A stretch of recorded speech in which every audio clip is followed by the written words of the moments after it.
All right, man. Y'all know what time it is, man. This is the ReEntry Journey. I am your host, Cardell Sims.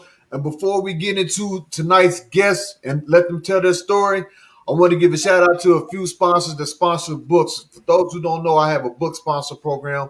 It helps me get my book, Inmate the Inspiration, also my reentry master curriculum inside of prisons. And I got a couple sponsors that I'm going to give thanks to tonight, JPay and Securus, along with Inventive Technologies. uh, SJC Marketing Strategy, Miss West Creative Coaching and Consulting, Kendall Ficklin, the Sports Page out of Savannah, and there's a few other more sponsors that I will be shouting you out later on in other podcasts, but I wanted to give a shout out to a few sponsors today. But let's get into tonight. Tonight, my guest, I've been knowing this brother for a while. We connected. He reached out. I can't remember how we met, but somehow we exchanged numbers. We got to talking, and I think it was being on your podcast. I think that's how we met the first time. But I like to bring this brother to the forefront. He got an amazing story and an amazing reentry story. The brother Aaron Smith, he's the founder of Escaping the Odds. So welcome to the podcast, The Reentry Journey. Yeah, absolutely, bro. Thanks for having me on, man. I see you doing your thing with the sponsors, man. Definitely, that's a good look, bro. Yeah, man. Just trying to pump these books and stuff into prisons, and that was the best route. Instead of me doing one at a time, they was the best route for me to go. And then I started to introduce the sponsor packages. 5 books, 10 books, 15 books. Yeah, so that was the best route to go. No, that's a good look, bro. That's a good look. Well, yeah, man, thanks for having me on for sure, man. I appreciate it all, man. Just your platform, reentry. A lot of people need to see the stories and hear the stories of men and women that come out of that situation and can kind of excel and just accelerate, take it to the next level, whether it's on business, careers, whatever, right? Just being able to do something positive. For myself, born and raised in Chicago, my whole life pretty much. Wasn't really into the street stuff real young, I kind of started hustling probably like 15 years old. And in Chicago, it's normally, to be honest, it's normally younger than that, or maybe even 11, 12 years old. So I look at myself as a late bloomer, But nevertheless, man, got myself caught up in that whole cycle, man, of just hustling, trying to get a fast buck. Started off selling weed. Like most people, that's a gateway drug for a hustler as well as a lot of times for users too. And so started off with that, man, kind of grew and escalated, man, started selling a little cocaine. About 19 years old, man, I got introduced to heroin in the city of Chicago. That's a big drug. A lot of people sell. Well, not a lot of people at the time did sell it, only selected few people. But when a person did sell, they made a whole lot of money. So I got introduced to that game. And so once I did, it kind of just took me to a whole nother level. I started really seeing money, but at the same time, I was in college too. So I would have like this dual, if you sense life in a sense, not that I was trying to hide, but it's just like always been a dude that had some book sense and some street smarts too at the same time. And so I was able to, well, at least I thought I'll be able to juggle the two. But so I did, I had a run maybe about 4 or 5 years, something like that. Then eventually got indicted. I was like 24 years old, along with my brother and like 46 other more people, federal indictment. With distributed conspiracy to distribute heroin out of Chicago. Basically, long story short, I got sentenced to 12 years, first time felon, never been incarcerated, minus some part-time, maybe minus some misdemeanor type stuff, but never any felonies or never spent any time like behind bars like that. So it was a whole new experience for me. I knew I had to do the time. I just didn't know how I was going to get through it. I knew I was going to get through it. I just didn't know what I was going to be doing to get through it. So before we go any further, what was your thoughts being like, man, this is the first time I done got in trouble. There's no way I think I'm finna get cracked. There's no way I should get cracked across the head. Right. Man, my thoughts were first and foremost like I know it was the feds, so I knew the feds they go get some time up out you. You know what I'm saying? I just didn't know how much time it was going to be. But I knew I would be doing some time. 12 years, I really didn't, but I knew the severity of what I was involved in too, that it can carry a decent amount of time, but never in the middle years that I thought that I'd be doing almost a decade straight. So it was really it was a culture shock. You know what And I'm that's saying? crazy because I'm sitting here thinking, right? Because I'm thinking about the Fed system, Mm-hmm. and we know it goes by your offense level, and Right. then it goes where your offense level, your criminal history level goes. Right. Yeah. So, so I'm thinking like, dang, 12 years and with no criminal history for real, Yeah. like your offense level had to be Absolutely. absolutely, Yeah. it had to be down there. I'm just thinking Yeah. about that. No, absolutely it did. And once I learned the system, and as you talked about that offense, that chart, you got the category 1 all the way up, I think the category 6, and you got Yeah. level 0 through 43. Of course, 43 meaning a life sentence. I think I was somewhere like around like a 35 or 36 coming in the gate. You know what I'm saying? And then of course they Mm-hmm. take off the couple points for acceptance responsibility. And so I signed the 12 years. You know what I'm saying? Got out the way. Right. But yeah, knowing all of that, man, even all that was like it was like reading Chinese arithmetic. You know what I'm saying? Like Right. it was just something. First and foremost, I'm new to the whole criminal justice system, let alone the federal system. Is a whole nother beast. You know what I'm saying? And so, Man.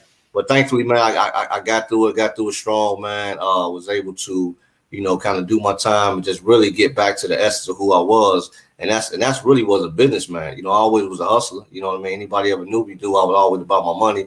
It was just that I was dealing in the wrong product, you know what I'm saying, and in the wrong kind of environment. But again, like I told you, I had been to school, I had been to college, I graduated with a business degree, so the sense was always there. You know what I'm saying? It's just that I knew the street side, and what you feed the most is what's going to grow, and so that's what grew. You know what I mean? Right. Go ahead. And so I was reading, I had read in your bio, it was talking about when you was in prison, you had made a mindset shift. Yeah. Talk about that mindset shift and the importance of you making that mindset shift. Yeah, absolutely, man. Well, I knew that I wasn't coming back to prison. That wasn't even an option. I was one and done. I was one of those dudes. You know what I mean? But um, I knew that I wanted to make money, a nice solid amount of money, because in the streets I was making a decent amount of money. So I knew that I had the smarts to do it, but I just didn't know how I was going to go about like the intricate details of how I was going to get from A to Z. You know what I mean? And so that was one part of my mindset shift. But the most important part was like from a spiritual aspect. You know what I'm saying? Like I was always this money hungry dude. You know what I'm saying? And so that's what kind of overcame, you know what I'm saying, my whole situation, just kind of always focusing on money. And so at the end of the day, having that spiritual ground and that anchor, you know what I'm saying, allowed for me to kind of see something more than just money, having a love for money like that. And so I had to switch over to that, you know what I'm saying, as far as my faith in Christianity. Like, okay, look, man, what you was doing out on the streets was, you was dead wrong. You know what I mean? Okay, now here's a way, almost in a sense, to redeem yourself. And so that's what happened. That was the biggest change that I had. And was it more of accepting responsibility or more of how I'm going to redeem myself? Actually, it was both. You know what I'm saying? I feel like I couldn't accept the responsibility or redeem myself without accepting responsibility. You know what I'm saying? Like I had to be able to be like, okay, what I did, I put myself in the situation. You know what I'm saying? Now here I go. You know what I'm saying? And surrender myself as I surrender myself to the courts, to surrender myself to God. And so while you was locked up, some people they get locked up, they jail until about 2 years, and they start saying, okay, I'm gonna start getting myself together. Yeah. Was you that type, or was you like as soon as you got locked up, you was like, I mean, everybody navigate Yeah. through the prison, but your more focus was on, I need the necessary changes I need to make sure that this is one and done, because a lot of people don't do one and done.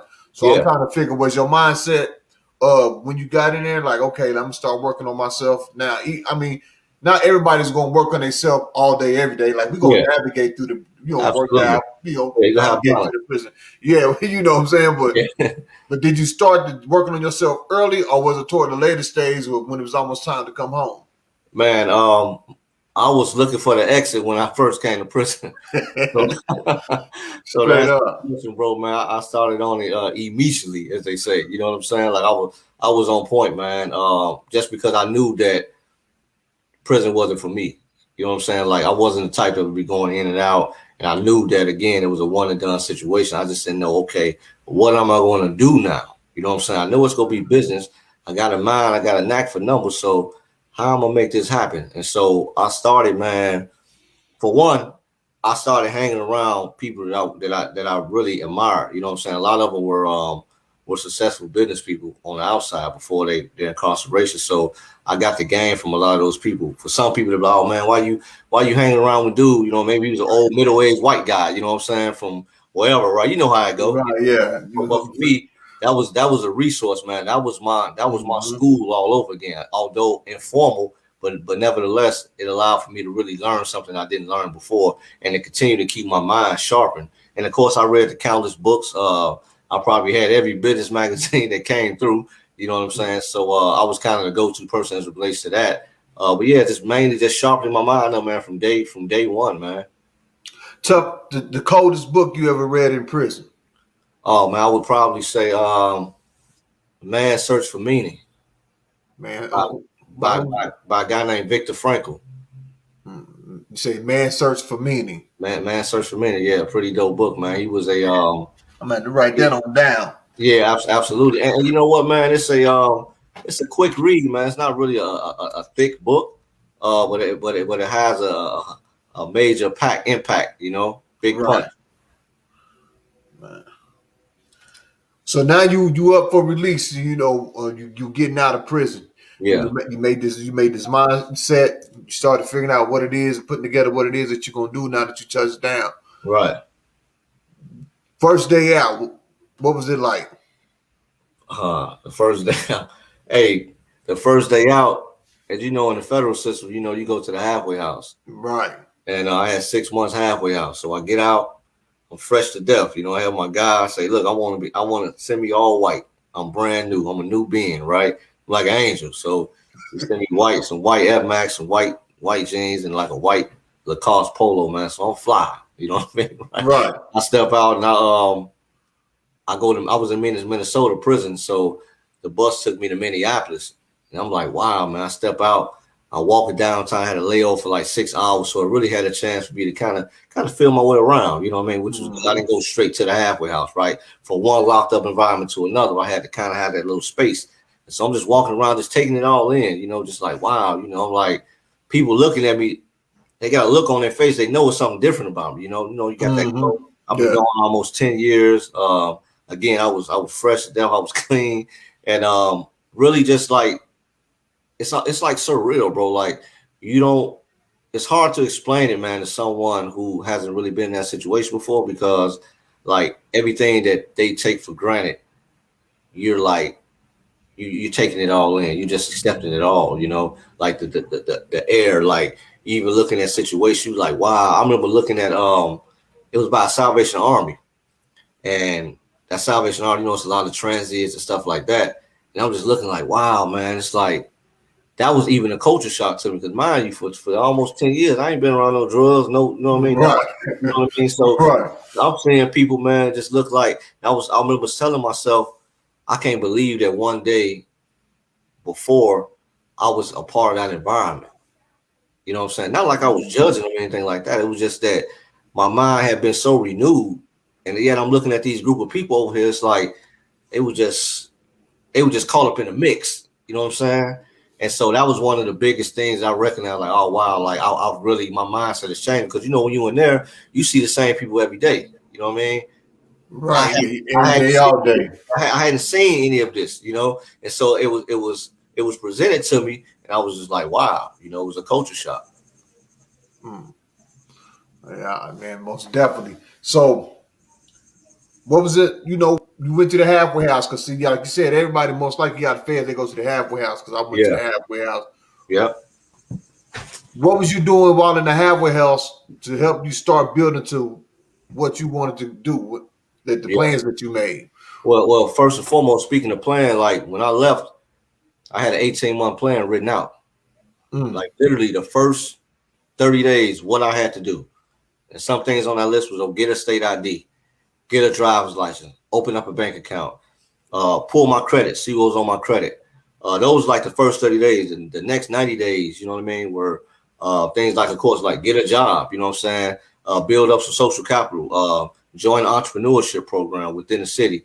all those different things that most people may take for granted. Again, they may not think about it, but for me, I had to meticulously plan these things out. You know what I mean? And I had to check them off. Okay, all right, cool. I got the license because I can't go nowhere without that. I need a state ID. I need a social security card. All these little things I had to check the box. So that was one of the main thing I did before I got to prison. Then when I got to prison, I started executing those plans. One shock that I had when I went to the halfway house is that they put me on an electronic monitor. I wasn't expecting that, and so in the halfway house. Yeah, in the halfway house, man. Oh no, they don't do that. No, they don't do that. They don't do that up here. I was shocked by that, man. That threw me for a loop. And so, but looking back on, I always try to find a silver lining in things. Like, of course, I didn't want to have that ankle monitor on me because I wanted to be able to go do me. Right, not that I was gonna do anything that was gonna land me back in prison, but I wanted, go holler at a female, go whatever, right? But with that ankle monitor, as you and I know, I could not deviate from where I said I was going to do. Right. Exactly. So every week I had to meet with my counselor.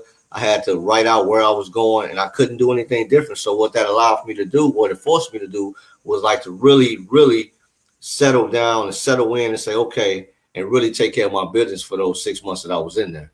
And so I look at that as a blessing in disguise because I had to stay on the straight and narrow and take care of the things I had to take care of. So by the time I got out the halfway house, I had a bank account. I had, my money saved up. I had a job, the job that I still have right now. I had with the secured credit cards, building my credit up. I had joined the Entrepreneurship Program. All these different things would set me up to where I'm at now. Okay. And man, I got two questions. I'm trying to figure out which one that I want to go this because we on there. So basically, you had these things written down, your checklist. You got out to the halfway house. Instantly, they put you on house arrest. Like you said, when you on not house arrest, but on the ankle monitor. Right. And when you on the ankle monitor, like you said, you got to really write down what you're gonna do. They give you, like when I was on it, they used to give me like a week. You had a week advance. Yeah. You need to have to write down what you're gonna do for that whole week. Yeah. Yeah. And so it was like you still had a checklist in a sense. Now that you was in the halfway house. Yeah, go ahead. I'm sorry. Go ahead. No, go ahead. It was at times in the beginning, to be honest with you, I was like, man, you know what? They could have kept me in prison for these next 6 months. because I had this ideal in my mind. Well, when I get home, I'm free. Although I knew I was going to be in the halfway house, I understood I was still in another form of custody, but I didn't realize that I was going to really be like locked in. You know what I mean? Like only place I can go was to work, maybe on one of these little passes. I couldn't even go to my mom's house because she wasn't my release address when I was getting out, and I couldn't deviate and go over there. So the only time I could see her was when she came to see me. You know what I'm saying? And so I was like, man, they could have sent me back to the joint. At least I knew my routine. Mm-hmm. At least I knew, you know what I'm saying? So it was an adjustment. It was an adjustment. That was a major adjustment. Like you said, I know I'm going to the halfway house, but now I know I'm going to go to the halfway house and get a bracelet too. Now, hold up. Absolutely. Yeah, it had you like that. And so we was talking about little things that you got out, that little things that you want to take it for granted, things that you don't take for granted. Everybody takes for granted, but you get out and we be like, man, y'all tripping. Like, okay. Yeah.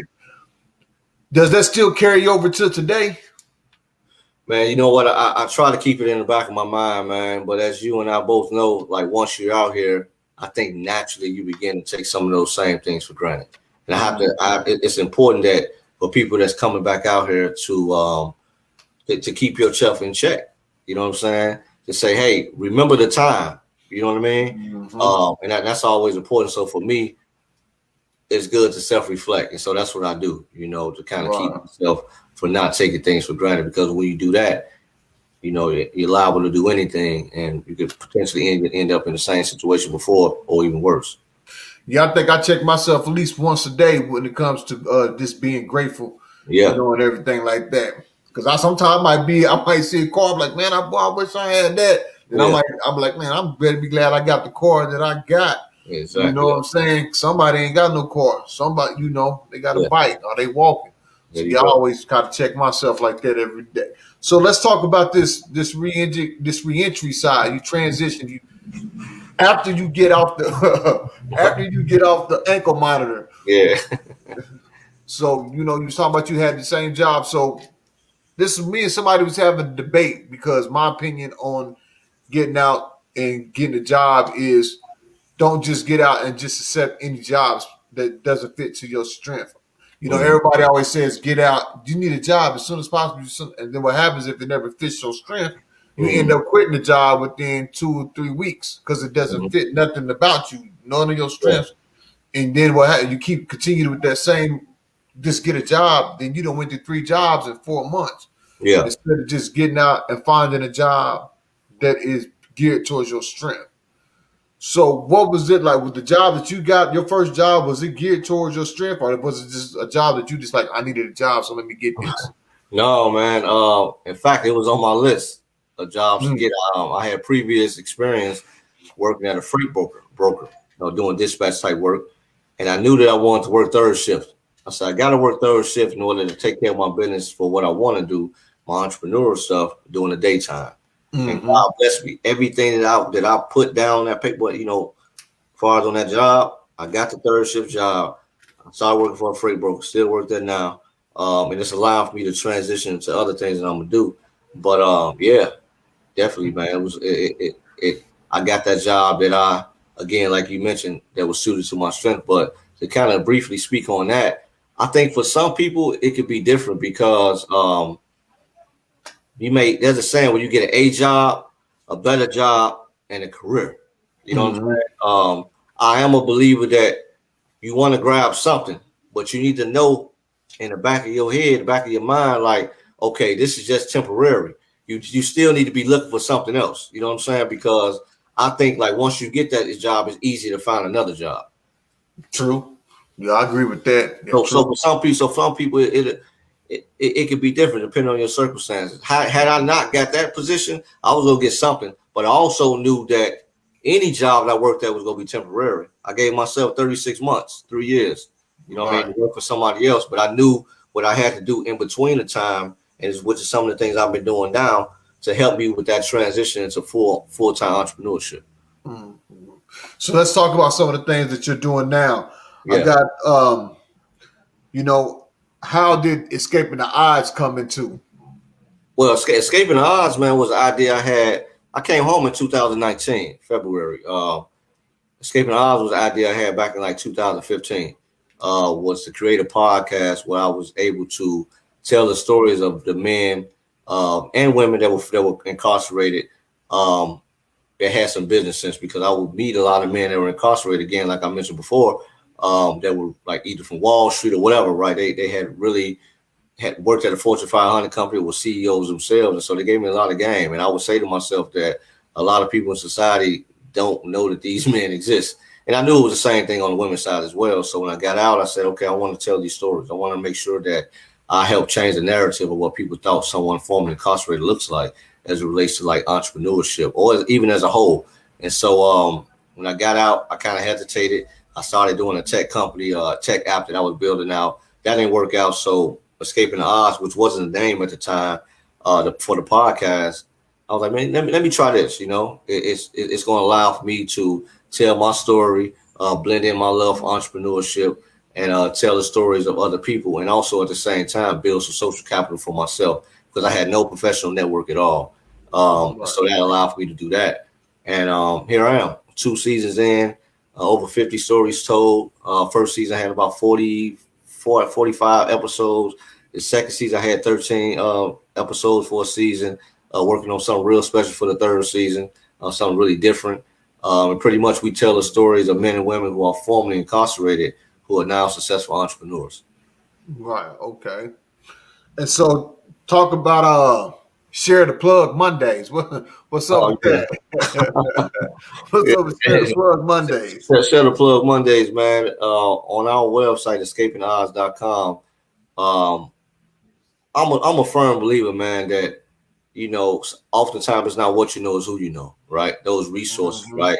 Those connections, those plugs, man. In the streets, you get the plug and take it to the next level. You know what I'm saying? And so I wanted to create a page within my website where I can provide resources, whether it was just reentry resource for somebody that was coming home from incarceration, or somebody that like wanted to start their own business, housing, any of those things that could basically help somebody level up and switch hustles, or just even go from one career maybe to the next, whether it's financing, funding, whatever that may be. And so I created the page for resources on escapingodds.com, where every Monday we release new resources. And any listener out there now, if you have any resources that you think that would be pretty dope for anybody who's, visiting escapingodds.com, you all can go there and y'all can drop them in a comment. Of course, we'll vet them, making sure that everything is everything with them, and have them on display for the people. So I just wanted to make sure that all the information that I was getting,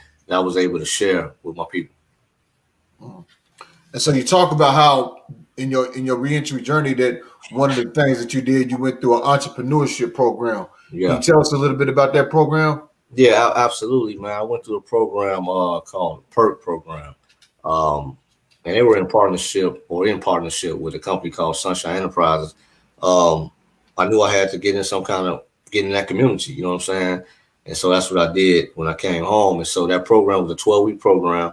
Taught you everything, of course, how to, if you came in with an idea or not, kind of developing that idea, going through the whole business plan process. And one of the best things about the program was that it allows for you to get ongoing, like, mentorship after you complete the program after 12 weeks. In addition, you got funding for your business. They gave you a low interest rate loan for your business, just to kind of get you up and running.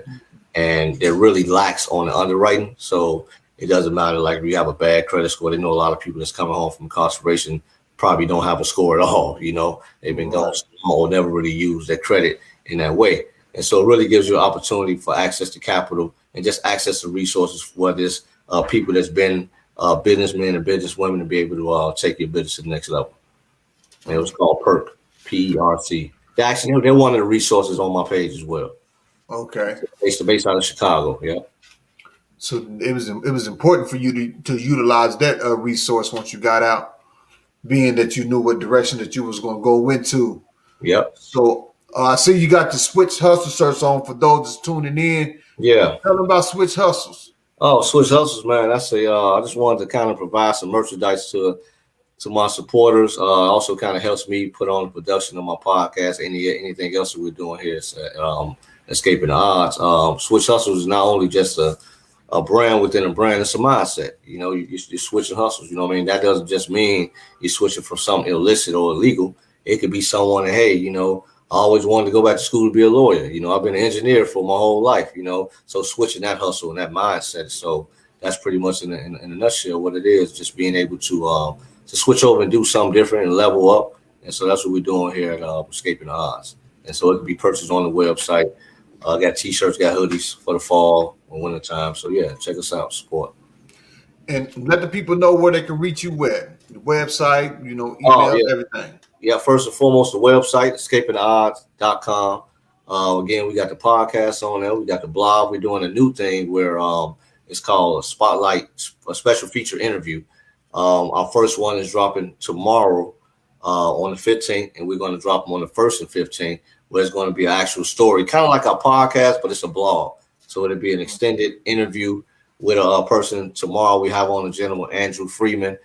He did a little bit over 3 years in federal custody, and he's one of our first Spotlight feature interviews. And now he has a storage unit company, where he owns like 18,000 storage units. So that's massive, man. That's massive, man. It's going to be a good read, man. And so every 1st and 15th, we have those stories on there. So escapingodds.com. You can reach out to me on the Facebook, Aaron Smith, Facebook, Escaping Odds Media, anything Escaping Odds, LinkedIn, Escaping Odds Media, Escaping Odds, everything. Straight up. So any upcoming events that you got going on? Any upcoming things that you got going on? Yeah, well, not any events per se. This is the second year that Escaping the Odds have. We became like a program manager, if you will, or develop programs for a summer youth program in Chicago. And so last year we offered like 7 different courses. One of the courses was podcasting, poetry, and this year we offering podcast, poetry, chef class. It's all virtual, all youth between the ages of 16 and 24. So we're servicing about 200 plus kids in the inner city, public housing, youth, all virtual. And so that's something that Escaping the Odds is kind of venturing off into. So it's a pretty dope program, really just giving back to the youth. And we're looking forward to continuing our partnership with the organization. Right. All right. So I ask these two questions to every guest that I have on. The first question is, somebody's getting out today, and you was the first person they came in contact with. They told you their story. They getting out. What advice would you give them? One of the first things I would probably say is to hope you got a plan. Let me see your plan. You know what I'm saying? And if you don't have a plan, I'm gonna say, listen, man, go sit down somewhere and just write it out, and I'll help them write that thing out for them. If they do have a plan, let's knock off number one right now. Whatever we got to do, whatever resources I have, what I got to send to my website, or I got to make a phone call. Let's get number one done. Because once you get number one done, you check that off. That's gonna give you that confidence to check off number two, and on and on and on. But if they don't have the plan, we go sit down together. We go write that 30. We go at least do a 30-day plan, because you're gonna need that. And what's the importance of writing it down instead of just saying I got it in my head? But write it down is like you internalizing it. It's like it's something about when you see it on paper and you physically do something, it's gonna stick. Or it should stick, And then not only just write it down, but you got to review it too. You can't just write it down and throw it in your dressing drawer. You got to go back and revisit and look at it. You might have to change some things. Exactly. And then the final question is this: one word to describe your journey. What is that word? Man, one word. That's a good one, bro. I could think of a couple of them, man. But I'm gonna say one word to describe the journey will be resilience. Resilience, man. Why resilience? Resilience because, man, with myself, man, you have so many adversities, and a lot of it I put on myself. You know what I'm saying? Like, I can't say that I had too many people like really put some roadblocks in front of me. For me, there have been my own mental roadblocks. You know what I'm saying? We can be our worst enemy at times, And so the resilience to get past my own self-talk. You know what I'm saying? I remember, man, I know we got to close out, but there was times like where I would go to this was pre-pandemic, of course. I would go to these meetup sessions, right? This when I was developing my app, and everybody in the room didn't look like me, bro. They all was, Caucasian. Right. Or some other Indian or Asian, something like that. And I would consistently have to tell myself that, hey, man, look, I didn't know nothing about coding, but I knew I had an idea. You know what I'm saying? And I had to consistently tell myself that I belong there. And I'm literally 30 days out of prison. Like, these people don't know my background, bro. Like, I'm just like, I'm in deep water, man. Yeah. You know what I'm saying? How that make you feel? It made me feel uncomfortable, inadequate, insecure. It make you feel like you didn't belong there. I didn't belong, but didn't belong in the room. I stuck with it. Yeah, because you knew you belonged there. Internally, I knew I belonged there, but you got that little man on your shoulder, like, man, what you doing here, man? Hey, look, hey, look, man, go ahead, get up out of here, man. Hey, you don't talk the language, right? So, Straight up. Yeah, go ahead, move around, But I moved around as if I owned the room. You couldn't tell though, you know what I'm saying? Right. Moved around like I owned the room, man. And that's what kind of built on my networking skills I have now. Just when you're in that room, you gotta act like you belong there. And that's the point that I was looking for you to make. For those that might tuning in now or tune in later, they might be in that position right now where they're feeling like, you got to, when you're in that room, you got to be in that room like you own it. Absolutely, for sure. Just like when you're on the streets, or in prison, in jail, yeah. You might see some stuff you like. Look, might how you lightweight shook, but hey, you better keep walking, like you don't even see it, Yeah, you got to keep it moving. Yeah, keep moving, Yeah, straight up. Yep. That's how you got to be. So we appreciate you coming on, sharing your stories, sharing your journey with us. Once again, let the people know how they can get in contact with you. Yeah, man. Aaron Smith, escapingtheodds.com. Go ahead, go on there, subscribe, man. Subscribe to our newsletter, which comes out every week. A lot of dope content that we're constantly revamping the website, man. Just really trying to bring you all great resources and great content with the podcast. You can reach out to me, email as well, aaron.esmith81@gmail.com. I'm all over Facebook, Escaping the Odds, Aaron Smith, LinkedIn, every social media. Just put Escaping the Odds in. 9 times out of 10, I got a page there. So check me out, support, and again, subscribe to the YouTube as well. There it is, right there. Once again, thank you for coming on. Before we go, I just want to let everybody know that we got an upcoming Reentry Impact Summit that's going to be happening. If you check out the link is posted in the group, so all you got to do is just go through the group, register for the event, and get ready because you're going to have some dope speakers, and we all going to be talking about reentry and how you can be successful. Thanks again for coming on, and I wish you all the success, and you know what it is. It's all love here, man. Yes, sir. All right, man. I'll talk to you later. All right, thanks, bro. Appreciate you. Y'all take care. Peace. All right, peace.